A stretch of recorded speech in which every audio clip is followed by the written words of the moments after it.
సినిమాల్లో హీరోయిన్ గా peak stage లో ఉండే సినిమాలో రోజా రాజకీయాల వైపు అప్పట్లోనే అడుగులు వేసింది. అందులో భాగంగా రోజా తెలుగుదేశం పార్టీలో జాయిన్ అయింది. ఆ తరువాత వైఎస్ఆర్సీపీలో జాయిన్ అయ్యారు. గత ఎన్నికల్లో నగరి నుంచి రెండోసారి ఎమ్మెల్యేగా గెలిచి అసెంబ్లీలో అడుగుపెట్టారు రోజా.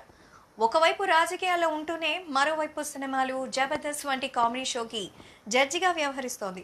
జబర్దస్త్ షోలో ఒక్కో ఎపిసోడ్కి రోజా 1.5 లక్షల పారితోషికం తీసుకుంటుందట. కానీ రెండోసారి ఎన్నికై ఎమ్మెల్యేగా గెలిచిన తర్వాత 2 లక్షల వరకు ఛార్జ్ చేస్తున్నట్టు సమాచారం. ఒక ఏపీఐఎస్సీ చైర్మన్ నెలకి 3,82,000 జీతభత్యాలు అందుకుంటోంది. 2 లక్షల జీతం ప్రభుత్వం నిర్ణయించింది. వాహన సౌకర్యానికి 60,000 కేటాయించింది.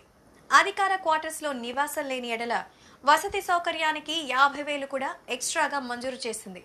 మొబైల్ ఫోన్ ఛార్జీలకు, బిల్లులకు 2,000 వేతనం. ఇక గత వ్యక్తిగత సిబ్బంది జీతభత్యాలు చెల్లించేందుకు 70,000 కేటాయించింది సర్కార్. ఇక ఎమ్మెల్యేగా వచ్చే జీతం అయితే అదనం.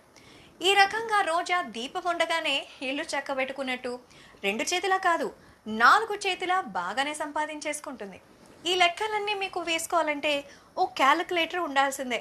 మరి ఇదంతా కూడా అఫీషియల్ ఇన్ఫర్మేషనే, మరైతే అన్అఫీషియల్ ఇన్ఫర్మేషన్ మనకు తెలీదు.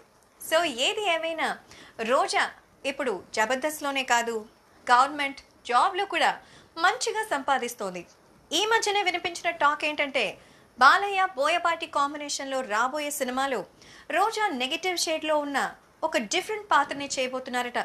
రోజా రాజకీయాల్లో బిజీ అయినప్పటి నుంచి సినిమాల్లో చేయడం లేదు.